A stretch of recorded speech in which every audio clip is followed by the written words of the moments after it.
श्री ब्रह्मतंत्र परकाल महादेशिकैरनुगृहीतः श्रीरामानुजावतारश्लोकः। पर्याय भाष्यकाराय प्रणतार्तिं विधून्वत ब्रह्मतंत्रस्वतंत्राय द्वितीय ब्रह्मणे नमः।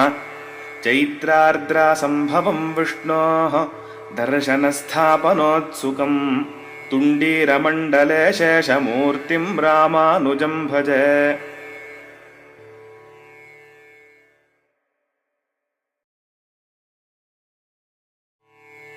श्रीकृष्ण ब्रह्मतंत्र परकाल महादेशिकैरनुगृहीता श्रीरामानुजाचार्य प्राबोधिकस्तुतिः। श्रीवास ब्रह्मतंत्राभितकलिमथनावाप्तचक्राङ्कभाष्यं श्रीवासे देशिकेन्द्रे कलिमथनगुरावर्पितात्मीयभारं रङ्गेन्द्र ब्रह्मतंत्रादिमपदकलिजिद्देशिकेन्द्रात्ततुर्यं श्रीकृष्ण ब्रह्मतंत्राग्रिमपदपरकालार्यवर्यं श्रयामः। निरालोके लोके विमतकथकध्वान्तनिवहैः श्रियः पत्याज्ञप्तो धरणिमवतीर्याति कृपया यतानीद्यो भाष्यद्युमणिमखिलाज्ञानशुचये सजीयात् श्रीरामानुजमुनिवरात्मा फणिपतिः। भाष्यं यस्य निशम्य लक्ष्मणमुनेः कौतूहलाद्भारती सूत्राणामिदमुत्तमं विवरणं निश्चित्यमानानुगम् वागीशस्य निजप्रियाय निखिलान् वेदान् प्रदातुः शुभां मूर्तिं स्वेन सदर्चितां समददाद्यस्मै सजीयान् मुनिः। नृप उपरिचराख्यो व्यासमातामहो भूविवरमुपगतोऽपि ह्यर्हणं सात्वतोक्तं व्यतनुत नियतं प्राग्जागृहीत्वं यतीन्द्र त्वरितमभिगमाद्यैरर्चितं वागधीशम्।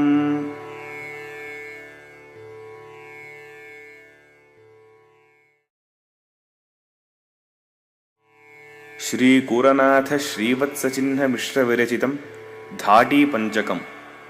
श्रीवत्सचिह्नमिश्रेभ्यो नम उक्तिमधीमहे यदुक्तयस्त्रयी कण्ठे यान्ति मङ्गलसूत्रताम्। पाषण्डद्रुमषण्डदावदहनश्चार्वाकशैलाशनिः बौद्धध्वान्तनिरासवासरपतिर्जैनेभकण्ठीरवः मायावादिभुजङ्गभङ्गगरुडस्त्रैविद्यचूडामणिः श्रीरङ्गेश जयध्वजो विजयते रामानुजोऽयं मुनिः। पाषण्डषण्डगिरिखण्डनवज्रदण्डाः प्रच्छन्नबौद्धमकरालयमन्थदण्डाः वेदान्तसारसुखदर्शनदीपदण्डाः रामानुजस्य विलसन्ति मुनेस्त्रिदण्डाः। चारित्रोद्धारदण्डं चतुरनयपथालङ्क्रियाकेतुदण्डं सद्विद्यादीपदण्डं सकलकलिकथासंहृतेः कालदण्डं त्रय्यन्तालम्बदण्डं त्रिभुवनविजयच्छत्रसौवर्णदण्डं धत्ते रामानुजार्यः प्रतिकथकशिरो वज्रदण्डं त्रिदण्डं त्रय्यामाङ्गल्यसूत्रं त्र्युगपदयुगारोहणालम्बसूत्रं सद्विद्यादीपसूत्रं सकलकलिकथासंहृतेः कालसूत्रं प्रज्ञासूत्रं बुधानां प्रशमधनमनः पद्मिनीनालसूत्रं रक्षासूत्रं मुनीनां जगतिगतिपतेर्वक्षसि ब्रह्मसूत्रं पाषण्डसागरमहाबडबामुखाग्निः श्रीरङ्गराजचरणाम्बुजमूलदासः श्रीविष्णुलोकमणिमण्डपमार्गदायी रामानुजो विजयते यतिराजराजः।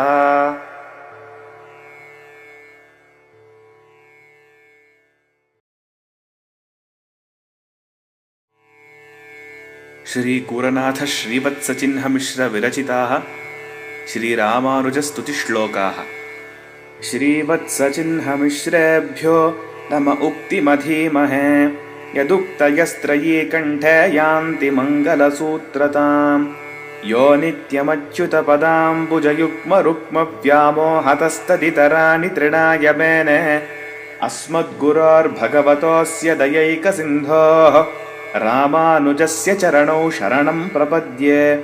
श्रीमन्तौ हरिचरणौ समाश्रितोऽहं श्रीरामावरजमुनीन्द्रलब्धबोधः निर्भीकस्तत इह सुन्दरोरुबाहुं स्तोष्येतच्चरणविलोकनाभिलाषी विज्ञापनां वनगिरीश्वरसत्यरूपाम् अङ्गीकुरुष्व करुणार्णवमामकीनां श्रीरङ्गधामनि यथा पुरमेकतोऽहं रामानुजार्यवशगः परिवर्तिषीय रामानुजाङ्घ्रिशरणोऽस्मि कुलप्रदीपः त्वासीत्सया मुनमुनेः स च नाथ वंश्यः पराङ्कुशमुनेः स च सोऽपि देव्याः दासस्तवेति वरदास्मि तवेक्षणीयः।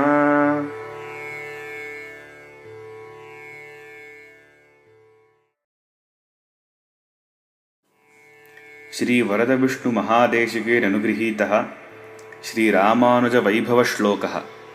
यस्मिन् पदं यतिवरस्य मुखात् प्रणेतुः निष्कामदेव विदधे निगमान्तभाष्यम् तस्यैव तं भगवतः प्रियभागिनेयं वन्दामहे वरदविष्णुपदाभिधेयम्। श्रीमद्रङ्गपतिश्च वेङ्कटपतिः श्रीवारणाद्रेः पतिः श्रीयद्बद्रिपतिश्च किञ्चन तथा दिव्यस्थलाधीश्वराः आचार्यश्च स यामुनो मुनिवरः श्रीशैलपूर्णस्तथा श्रीरामानुजसंयमीन्द्रगुरवे तादृक्प्रसादं ददुः।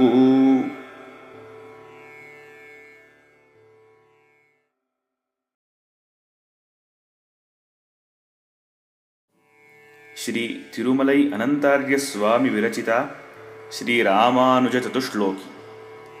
श्रीमद्रामानुजाचार्य श्रीपदाम्भोरुहद्वयं सदुत्तमाङ्गसन्धार्यमनन्तार्यमहं भजे। अनिशं भजतामनन्यभाजां चरणाम्बोरुहमादरेण पुंसां वितरन्निभृतं विभूतिमिष्टां जय रामानुजरङ्गधाम्नि नित्यम्। भुवि नो विमतांस्त्वदीयसूक्तिः कुलिशीभूय कुदृष्टिभिः समेतान् शकलीकुरुते विपश्चिदीड्या जय रामानुजशेषशैलशृङ्गे। श्रुतिषु स्मृतिषु प्रमाणतत्त्वं कृपयालोक्य विशुद्धया हि बुद्ध्या अकृतास्वत एव हि भाष्यरत्नम् जय रामानुजहस्तिधाम्नि नित्यम्। जय मायिमतान्धकारभानो जय बाह्यप्रमुखाटवीकृशानो जय संश्रितसिन्धुशीतभानो जय रामानुजयादवाद्रिशृङ्गे। रामानुजचतुश्लोकीं यः पठेन्नियतः सदा प्राप्नुयात् परमां भक्तिं यतिराजपदाब्जयोः।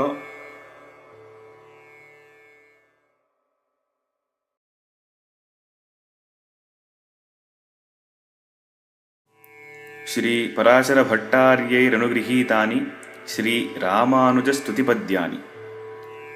श्रीपराशर भट्टार्य श्रीरङ्गेश पुरोहितः श्रीवत्साङ्कसुतः श्रीमान् श्रेयसे मेऽस्तु भूयसे। रामानुजमुनिर्जीयात् यो हरेर्भक्तियन्त्रतः कलिकोलाहलक्रीडा मुधाग्रहमपाहरत्। श्रीरङ्गं करिशैलमञ्जनगिरिं तार्क्ष्याद्रिसिंहाचलौ श्रीकूर्मं पुरुषोत्तमं च बदरी नारायणं नैमिषम्। श्रीमद्वारवती प्रयागमथुरायोध्या गया पुष्करम् शालग्रामगिरिं निषेव्य रमते रामानुजोऽयं मुनिः। पुरा सूत्रैर्व्यासः श्रुतिशतशिरोऽर्थं प्रथितवान् विवव्रेतं श्राव्यं वकुलधरतामेत्य स पुनः। उभावेतौ ग्रन्थौ घटयितुमलं युक्तिभिरसौ पुनर्जज्ञे रामावरज इति स ब्रह्ममुकुरः।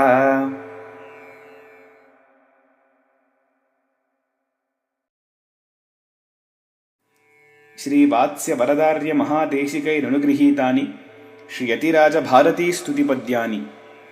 वन्देऽहं वरदार्यं तं वत्साभिजनभूषणं भाष्यामृतप्रदानाद्यः सञ्जीवयति वामपि।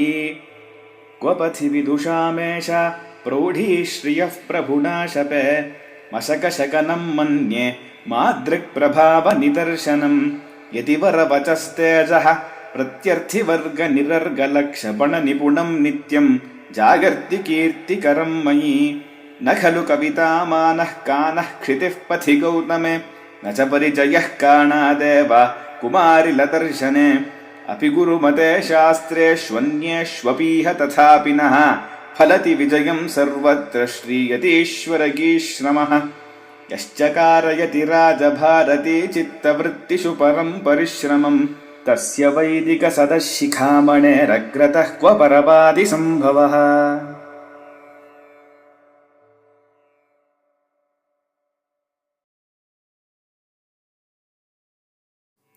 श्री सुदर्शनसूरिभिरनुगृहीतं प्रार्थनापञ्चकम् यतीन्द्रकृतभाष्यार्थाः यद्व्याख्यानेन दर्शिताः व्यासं सुदर्शनार्यं तं वन्दे कुरुकुलाधिपम् यतीश्वर शृणु श्रीमन् कृपया परया तव मम विज्ञापनमिदं विलोक्य वरदं गुरुम् अनादिपापरचिताम् अन्तःकरणनिष्ठिताम् यतीन्द्रविषये सान्द्रां विनिर्वासय वासनाम् अभिप्रार्थयमानानां पुत्रक्षेत्रादिसम्पदां कुरु वैराग्यमेवात्र हितकारिन् यतीन्द्रनः यथापराधानस्युर्मे भक्तेषु भगवत्यपि तथा लक्ष्मणयोगीन्द्र यावद्देहं प्रवर्तय आमोक्षं लक्ष्मणार्यत्वत्प्रबन्धपरिशीलनैः कालक्षेपोऽस्तु नः सद्भिः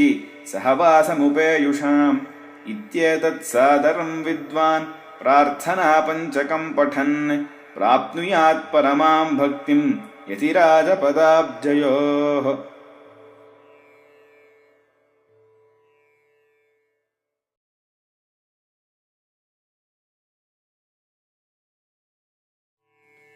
श्री सुदर्शनसूरिभिरनुगृहीताः श्रीभाष्यकारस्तुतिश्लोकाः यतीन्द्रकृतभाष्यार्थाः यद्व्याख्यानेन दर्शिताः व्यासं सुदर्शनार्यं तं वन्दे कुरुकुलाधिपम् तस्मै रामानुजार्याय नमः परमयोगिने यश्रुतिस्मृतिसूत्राणाम् अन्तर्जरमशीशमत् प्रपद्ये प्रणवाकारं भाष्यं रङ्गमिवापरं परस्य ब्रह्मणो यत्र शेषित्वं स्फुटमीक्षते अविस्तृताः सुगम्भीराः रामानुजमुनेर्गिरः दर्शयन्तु प्रसादेन स्वं भावमखिलं दृढम् भाष्यं चेद्यवृणोत्स्वयं यतिपतिर्व्याख्यानवाचां तथा गाम्भीर्यादनवस्थितिर्मितमतिर्दूरे जनस्तद्गिराम् पृष्टव्यः कथमीश्वरः स हि नः प्रत्यक्षरूपो दृशाम् तद्भाष्यं स च भाष्यकृत् स च हरिः सम्यक् प्रसीदन्तु नः।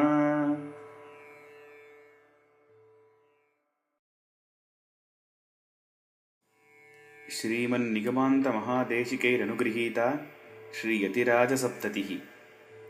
श्रीमान् वेङ्कटनाथार्यः कवितार्किककेसरी वेदान्ताचार्यवर्यो मे सन्निधत्तां सदा हृदि कमप्याद्यं गुरुं वन्दे कमलागृहमेधिनम् प्रवक्ता छन्दसां वक्ता पञ्चरात्रस्य यः स्वयं सह धर्मचरीं शौरेः सम्मन्त्रितजगद्धिताम् अनुग्रहमयीं वन्दे नित्यमज्ञातनिग्रहाम् वन्दे वैकुण्ठसेनान्यं देवं सूत्रवती सखम् यद्वेत्र शिखरस्पन्दे विश्वमेतद्व्यवस्थितम् यस्य सारस्वतं स्रोतो वकुलामोदवासितम् श्रुतीनां विश्रमायालं शठारिं तमुपास्महे नाथेन मुनिनाथेन भवेयं नाथवानहम् यस्य नैगमिकं तत्त्वं हस्तामलकतां गतं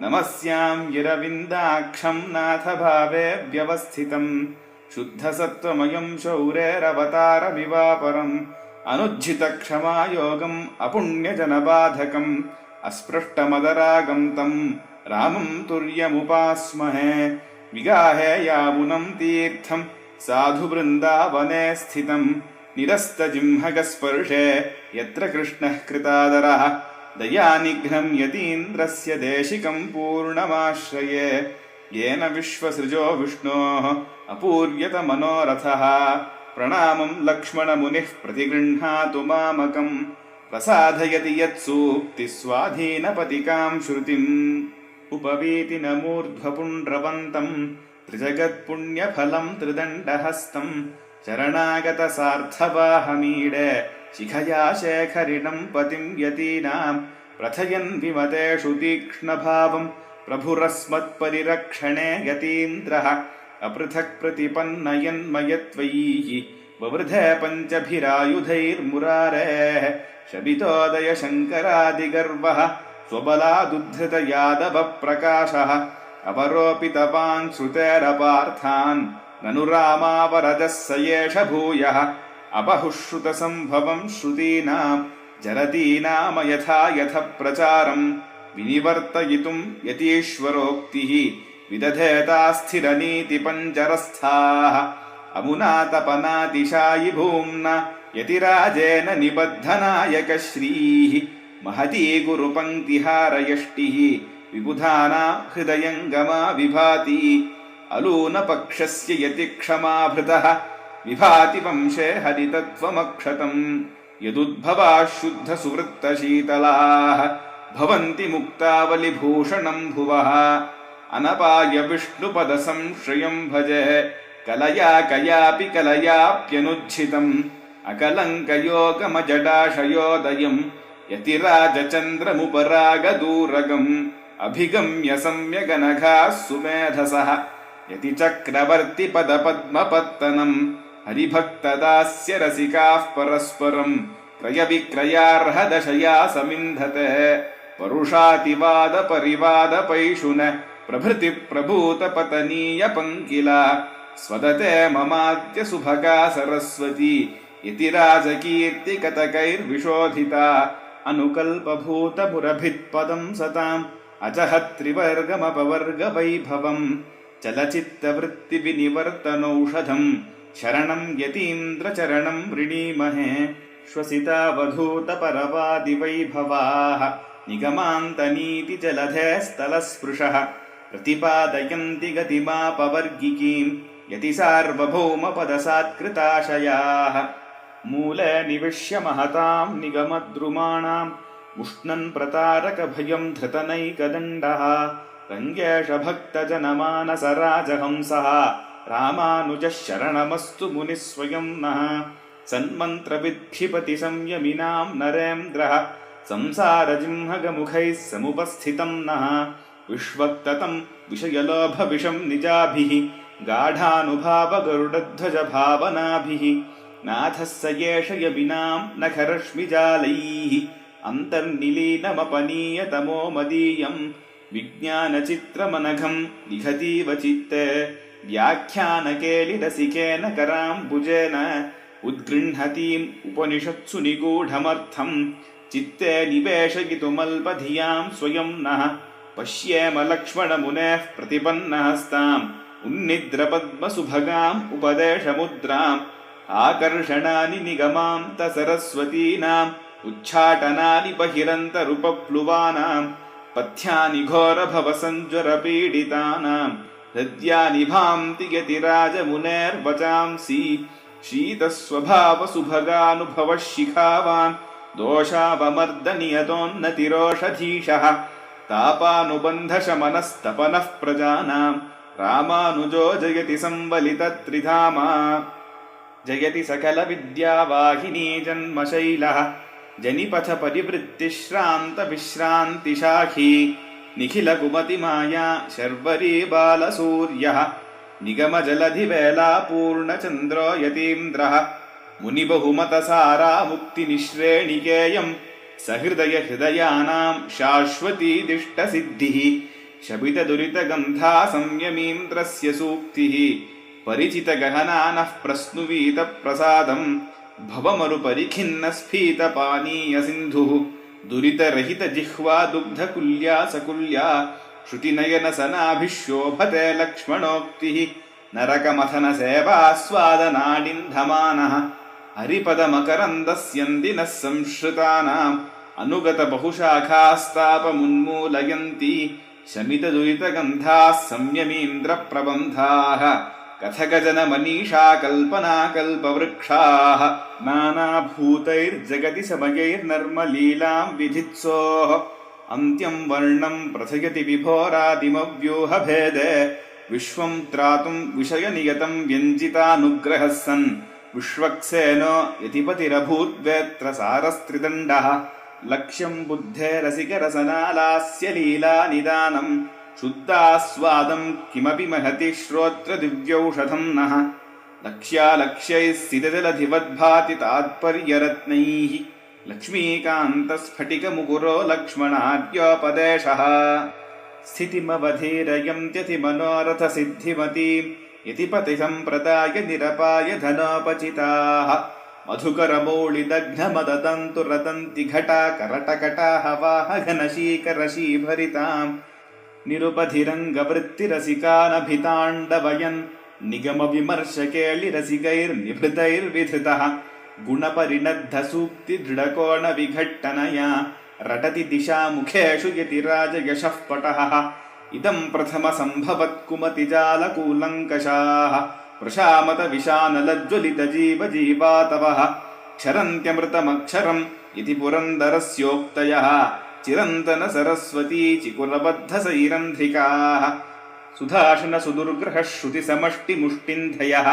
कथावहमसौगतान् कपटसौगतान् खण्डयन् मुनिर्मनसि लक्ष्मणो मुदमुदं च यत्यञ्जसा मुकुन्दगुणमौक्तिकप्रकरशुक्तिभिः सूक्तिभिः कपर्दिमतकर्दमम् कपिलकल्पनावागुराम् दुरत्ययमतीत्यतद्रुहिणतन्त्रयन्त्रोदरम् कुदृष्टिकुहनामुखे निपततः परब्रह्मणः करग्रहविचक्षणो जगति लक्ष्मणोऽयं मुनिः कणादपरिपाठिभिः कपिलकल्पनानाटकैः कुमारिलकुभाषितैर्गुरुनिबन्धनग्रन्थिभिः तथागतकथाशतैस्तदनुसारि जल्पैरपि प्रतारितमिदं जगत्प्रगुणितं यतीन्द्रोक्तिभिः कथाकलहकौतुकग्रहगृहीतकौतस्कुतप्रथाजलधिसम्प्लवग्रसनकुम्भसम्भूतयः जगन्ति सुधियो यतिक्षितिभृदन्ति कोपासना प्रभावपरिपक्तिमप्रमिति भारती सम्पदः यतीश्वर सरस्वती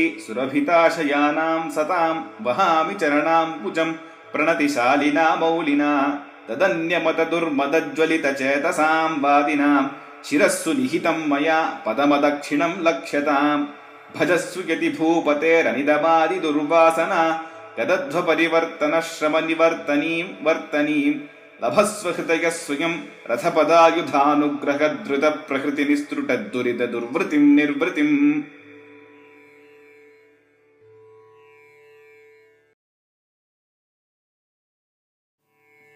श्रीघटिकाशतवात्स्यवरदार्य महादेशिकैरनुगृहीतः श्रीयतिराजविजयश्लोकः नमो वरद विष्ण्वार्य नयनानन्ददायिने वात्स्याय वरदार्याय वादिनीहारभास्वते माया विमोहितसुरानसुरानलीपत्येनाच्युतः स कुहना समयैर्मनुष्यान् सम्मोहयत्सु पुनरेषु सुदर्शनोऽपि तानेव चेतुमधुना यतिशेखरोऽभूत् त्रिदण्डकाशाय शिखोपवीतैः प्रसाधयन् पारमहंस्य लक्ष्मीं वैकुण्ठमारोहयितुं मुमुक्षून् सोपानकारी यतिराज एषः स एष साक्षात्कृतकृष्णदत्तां निक्षेपविद्यां निरवद्य भूमा गद्यात्मना कृष्णजनोपभोग्यां संवादरूपां विदधे दयालुः प्रमाणेष्वेष वेदान्तः प्रमेयेषु परः पुमान् प्रमातृषु यतीन्द्रोऽयं न द्वितीयमपेक्षते कर्मव्याजकृताखिलात्मनिवह क्लेशावबोधस्फुरत्पश्चात्तापकृपाविमोचन जगज्जन्मादिलीनादरम् भोगैकप्रवणं विधास्यति परं ब्रह्मापि दत्ताभयः भूतेभ्यो यतिराज एष इति मे चेतस्य भून्निश्चयः देहाक्षादिविलक्षणोऽणुरजतो नित्योऽहमर्थामलज्ञानानन्दमयोऽप्यतन्मय इव भ्राभ्यत्य विद्यावृतः पञ्चक्लेशविपाकपापकशिखालीढस्य तस्यात्मनः निर्वाणाय निसर्गसौहृदनिधे नान्या गतिस्त्वां विना। सर्वज्ञो न वेद तस्य करुणाराशेरुपेक्षा कुतः। सर्वेशः किमसौ न रक्षति परित्रातुं तथापि प्रभुः। सर्वान् रक्षति यत्कटाक्षकणिकापेक्षी नरानुद्धरन्। संसाराम्बुनिधेः स एव हि गुरुः सर्वोत्तरं दैवतम्। त्रिवर्गमवधीरयन् त्रिविधचेतनाचेतनप्रपञ्चमयकञ्चुके भगवति स्वयं ज्योतिषी निवेशितधियां सतां निखिलमङ्गलैकास्पदम् तमेव कथयन् गतिं गतिभिरीडितः क्रीडति। कुदर्शनानीतरदर्शनानि यतीन्द्र कुर्वन् निजदर्शनेन सम्यक् श्रुतिन्यासकलापदर्शी सुदर्शनोऽसि प्रियदर्शनस्त्वं। काले वर्षतु वासवः क्षितिभुजो रक्षन्तु सम्यक् महीम्। सर्वे सन्तु निरामयाश्च कृतिनः सर्वोत्तरा प्राणिनः। पुण्यालोकमिदं पुनातु भगवद्भक्तिश्चिरस्थायिनी। मालावत्यतिशेखरस्य विहरत्वाज्ञा नृणां मूर्धसु।